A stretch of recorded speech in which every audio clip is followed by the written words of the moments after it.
Sabe aquela pessoa que nunca se contenta com o que tem, que vive sempre de olho na vida dos outros, consumida pela inveja? Pois é, essa história é exatamente sobre isso, sobre o preço sombrio que se paga quando se deseja o que não é seu. Prepare-se para sentir um medo diferente, um terror que ultrapassa os limites do mundo físico. Nunca deseje o que é dos outros, porque eu peguei tudo que era dela, e agora ela quer tudo de volta. Eu cresci olhando para ela todos os dias. Kênia, a vizinha perfeita. Não era só porque ela tinha dinheiro ou porque morava naquela casa grande, cercada de jardins e portões altos. Era o jeito dela. Sempre tão segura, tão leve. Quando eu saía da minha casa, que cheirava a mofo e panela velha, lá estava ela, impecável, com aquele cabelo sempre arrumado, o sorriso aberto, o vestido que parecia ter saído de revista, e todo mundo adorava a Kênia. Na rua, no mercado, na escola da cidade, sempre tinha alguém falando dela, querendo um conselho, querendo estar perto. Eu sentia um nó no peito toda vez que via aquilo. Não era raiva, não. Era uma coisa que eu nem sabia nomear direito. Queria ser como ela. Queria que a vida dela fosse minha. Mas eu não podia dizer isso nem para mim mesma. Parecia errado, sabe? Como se desejar isso fosse um pecado. A minha vida era bem diferente. Cresci com minha avó, numa casa velha, cheia de histórias e dificuldades. Ela fazia o que podia para me criar direito, mas o dinheiro nunca dava. As roupas eram gastas, as contas atrasadas, o futuro incerto. Eu trabalhava, fazia bicos, cuidava da casa. Não tinha festa, não tinha viagens, não tinha glamour. Kênia tinha tudo isso, e mais. Marido que parecia um príncipe, festas em lugares que eu só via na TV, amigos influentes. E o mais difícil, parecia que ela nunca tinha uma preocupação, de verdade. Sempre sorria, sempre tinha uma palavra gentil, um olhar confiante. A gente era amiga, ou pelo menos eu achava que éramos. Ela me chamava para tomar um café, me contava da vida, me dava conselhos como se eu fosse uma irmã mais nova. Eu gostava disso, gostava dela, mas também eu não conseguia parar de sentir essa inveja que queimava quieta lá dentro. Eu me pegava imaginando o que seria ter a vida dela. Vestir aquelas roupas, sentar naquela sala, dormir naquela cama macia. Ter um marido que me olhasse daquele jeito. Ser a Kênia. Mas eu nunca disse nada. Nunca falei com ninguém. Era um segredo que só eu sabia. E talvez nem eu queria saber. E então, um dia, tudo mudou. Eu estava na varanda quando vi Kênia saindo para correr, como sempre fazia. Ela se despediu com um sorriso. Mas ela nunca mais voltou. Antes de continuar, uma pausa para te lembrar de deixar o seu like e se inscrever no canal. Se você quiser, já deixa um Oi Victor nos comentários também. Obrigado. Agora, continuando com a história, eu lembro daquele domingo como se fosse ontem. Kênia saiu cedo para correr, como de costume, vestindo aquela roupa esportiva que ela usava só para parecer ainda mais perfeita. Legging preta, camiseta branca justa, cabelo preso em um rabo de cavalo que balançava no ritmo dos passos. Ela acenou para mim da calçada e sorriu aquele sorriso que sempre me deixava meio triste. Mas naquela manhã, algo parecia diferente. Eu senti uma pontada estranha no peito, um pressentimento que não conseguia entender. Horas se passaram e ela não voltou. No começo, pensei que tinha só demorado, que talvez estivesse parada na esquina falando com alguém, ou tomando água. Mas a tarde caiu e nada dela. Fiquei olhando pela janela, preocupada. No celular, começaram as mensagens no grupo do condomínio. Alguém viu a Kênia? Ela sumiu. Chamei a polícia.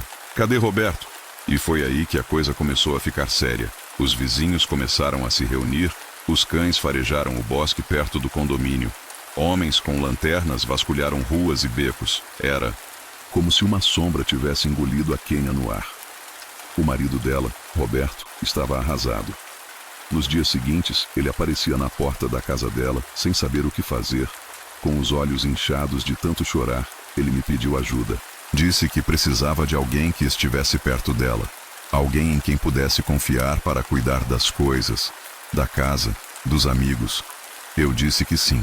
E aquela foi a primeira vez que eu pisei dentro da casa dela depois do desaparecimento. A sensação de entrar naquele lugar vazio foi esquisita. Tudo ainda cheirava a Kenya. Perfume suave no ar. Seus sapatos no armário, as plantas na sala que ela cuidava com tanto carinho. Mas estava vazio. E era triste. O silêncio parecia gritar. No fundo, uma parte de mim ficou estranhamente aliviada. Eu sei que isso pode parecer horrível, e eu não. Queria sentir isso, mas a verdade é que eu estava cansada de viver na sombra dela. Eu queria a vida que ela tinha, e agora, sem ela por perto, talvez aquela vida pudesse ser minha. Comecei a imaginar como seria ser a Kenya. Viver naquele casarão, receber os olhares de admiração, ser chamada pelo nome com carinho. Eu sabia que era errado pensar assim, mas não conseguia evitar. Era uma mistura de tristeza, desejo e uma fome que nunca tinha sido saciada. Enquanto isso, o tempo passava e as buscas por Kenya continuavam sem sucesso. A polícia não encontrava pistas. As notícias diziam que era um mistério, um caso sem explicação. E eu continuava ali, entre as sombras da casa dela, esperando um sinal, uma oportunidade. Quando Roberto me pediu para ajudar a cuidar da casa, eu aceitei sem pensar duas vezes. Era uma chance que eu não podia deixar escapar. Eu estava entrando no mundo dela, aos poucos. E mesmo que essa ideia me assustasse um pouco, eu queria sentir o gostinho do que era estar no lugar dela. Eu queria, pelo menos por um instante, deixar de ser eu. Quando Roberto me pediu para ajudar com a casa, eu aceitei meio sem pensar. Queria estar perto. Queria fazer parte da vida que antes parecia tão distante. Nos primeiros dias, foi só organizar as coisas, guardar roupas, limpar as gavetas. Tarefas simples, mas que me faziam sentir um pouco mais dentro daquele mundo perfeito que sempre invejei. Dormir na casa de Kenya ainda parecia estranho no começo. O quarto dela era enorme, com uma cama tão macia que parecia abraçar a gente quando deitava. A luz suave da manhã entrava pelas janelas grandes, iluminando cada detalhe com uma calma que eu nunca tinha conhecido no meu próprio quarto apertado e escuro. Era como se eu tivesse entrado em um filme, um lugar que não era meu, mas que eu já queria chamar de lar. Roberto parecia depender de mim. Ele estava perdido, sem chão, e eu me sentia importante de uma maneira que nunca tinha me sentido antes. Cuidar dele, ajudar com as coisas, ouvir suas histórias sobre Kenya, tudo isso criava uma conexão estranha, quase como se eu estivesse assumindo um papel que não era meu. Mas eu não me importava.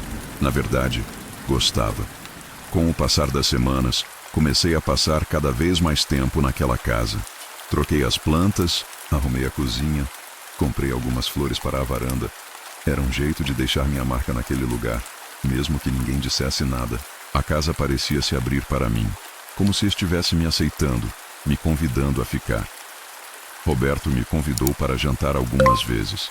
Ele tentava sorrir, mesmo com a dor que carregava, e me olhava como se eu fosse um alívio para a solidão que sentia.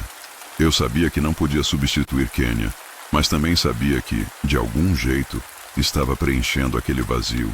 Era como se a casa inteira começasse a se ajustar à minha presença, como se me quisesse lá.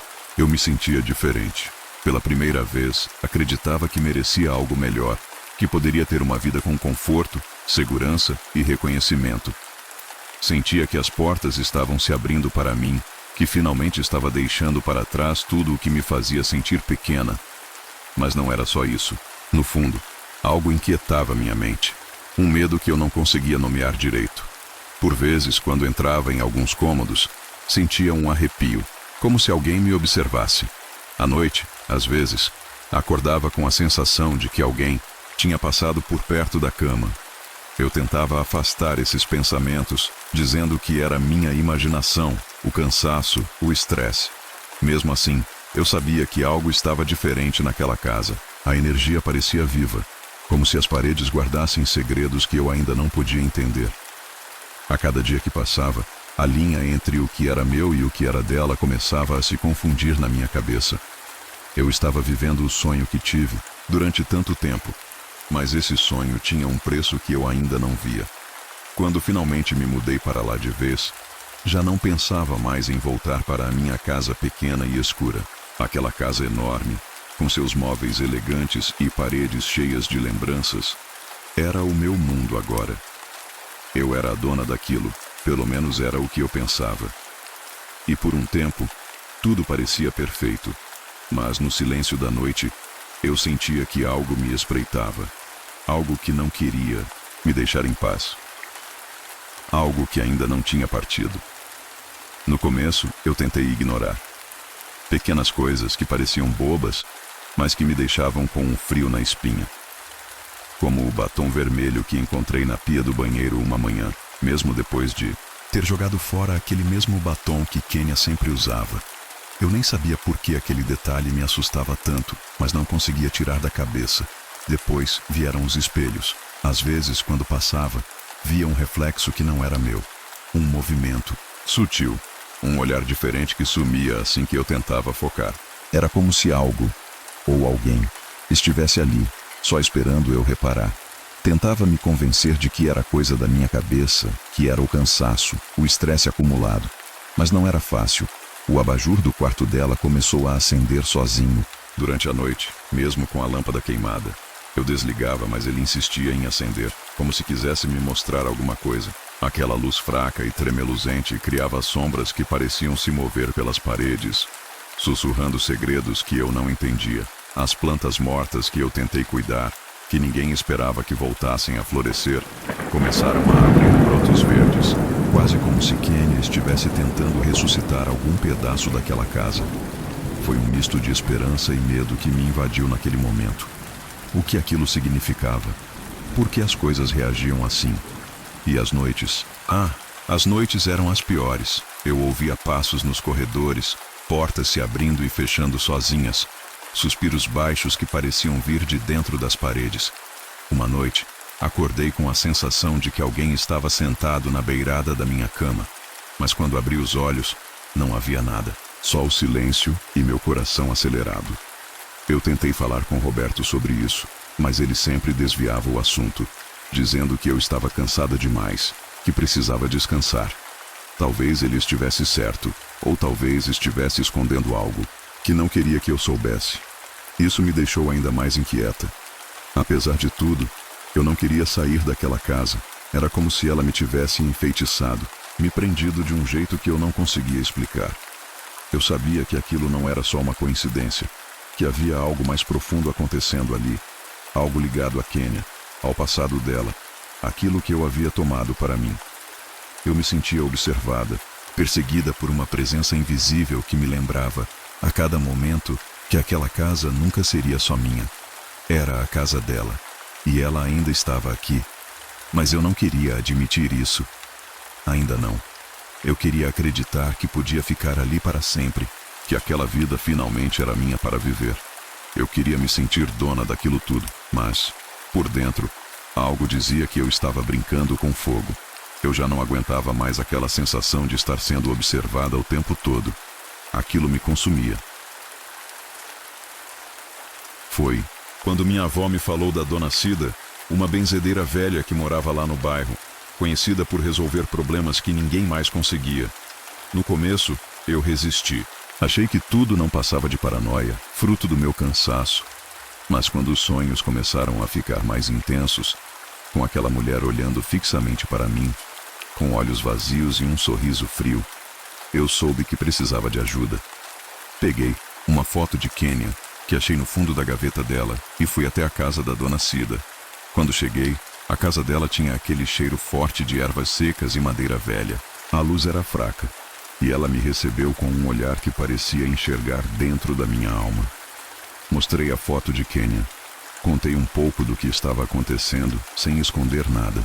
Ela pegou a foto com cuidado, quase como se tocasse algo vivo. Mas de repente parou. Olhou para mim com uma expressão séria, quase assustadora. Essa mulher não foi embora, disse ela baixinho. Ainda está aqui, presa entre mundos.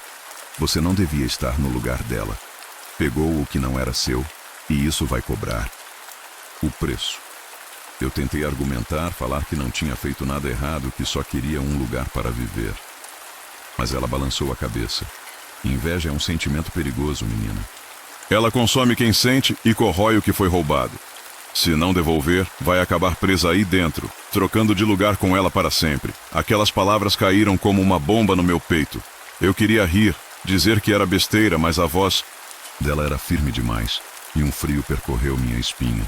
O que eu faço? Perguntei, quase implorando. Ela me olhou nos olhos e falou: o que foi roubado precisa ser devolvido. A casa, o amor, a vida que você tomou. Só assim ela poderá partir em paz. Saí daquela casa com um nó na garganta. O medo apertava meu peito, mas a vontade de continuar lá, naquela casa de Quênia, era maior. Eu não sabia se conseguiria abrir mão de tudo. Passei dias pensando, tentando encontrar uma saída. Será que era possível reparar o que eu fiz? Ou será que eu já tinha ido longe demais? Enquanto tentava decidir, aquela presença na casa ficava mais forte, mais insistente. Eu ouvia vozes sussurrando nos cantos. Sentia passos seguindo meus movimentos, mas não tinha coragem de sair.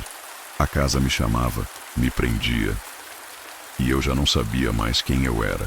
Depois da visita à Dona Cida, algo mudou dentro de mim. Eu sabia que tinha cruzado uma linha, mas não conseguia voltar atrás. A casa parecia ter se tornado parte de mim, e eu, dela. No começo, foram pequenos detalhes que ninguém mais percebia. Comecei a falar com um tom diferente, usando palavras e expressões que não eram minhas. Até meu jeito de sorrir mudou, ficando mais parecido com o sorriso que Quênia dava. Aquele sorriso misterioso, quase triste. Quando escrevia, algumas vezes percebi que minha letra não era mais a minha. As letras se curvavam de um jeito diferente, com traços delicados e firmes, como as que eu tinha visto em papéis antigos da Quênia.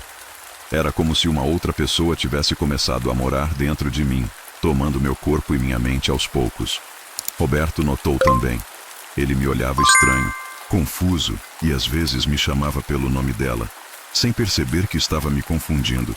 Eu sentia uma mistura de medo e tristeza, porque sabia que não podia mais negar o que estava acontecendo. Uma noite, quando me olhei no espelho do quarto, aconteceu algo que nunca vou esquecer. Meu reflexo hesitou. Por um momento, o rosto que olhou de volta para mim não era o meu. Era o rosto dela, Quênia. Os olhos, o formato do rosto, até o jeito como os cabelos caíam sobre os ombros eram os dela. Eu pisquei, e o reflexo voltou a ser o meu. Mas aquela visão ficou gravada na minha cabeça, como um aviso silencioso.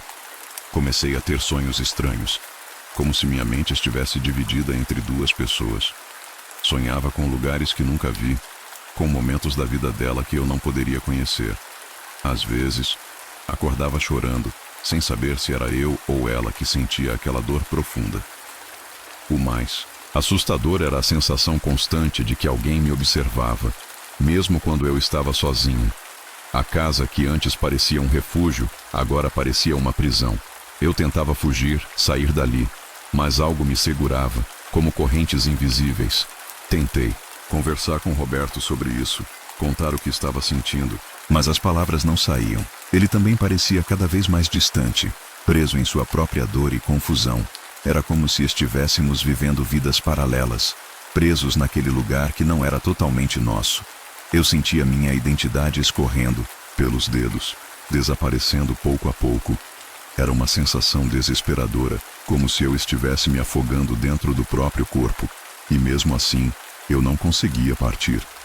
A casa me prendia, a história dela me prendia, e aquela presença invisível me lembrava constantemente do que eu tinha feito. A inveja que me trouxe até ali agora me consumia de dentro para fora. Eu não era mais só eu tinha me tornado ela. Naquela noite, algo dentro de mim quebrou. Não, foi um momento súbito, mas uma sequência de sensações que se transformaram em realidade. Eu estava no quarto dela, aquele quarto que eu já conhecia como se fosse meu, mas que ainda carregava o cheiro dela, um cheiro que parecia impregnado nas paredes. Sentei na beirada da cama, cansada, confusa, perdida. Foi quando ela apareceu, Quênia. Não como um espírito, não como uma sombra, mas como uma pessoa real. Ela estava ali, olhando para mim com aqueles olhos que eu tanto desejei um dia, o mesmo sorriso frio e irônico que eu via nos meus sonhos. Você pediu pela minha vida, disse ela, com uma voz calma, quase sem emoção. Agora, é sua. Mas não do jeito que você espera. Eu queria levantar, falar, pedir para ela me deixar ficar, mas minhas pernas não respondiam. Eu estava paralisada, presa naquele momento. Ela continuou. Você quis tudo o que era meu, roubou minha casa, minha história, meu lugar.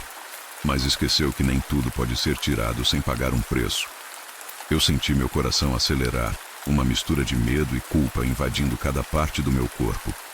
Mas ao mesmo tempo, algo dentro de mim se recusava a aceitar que tudo tinha acabado.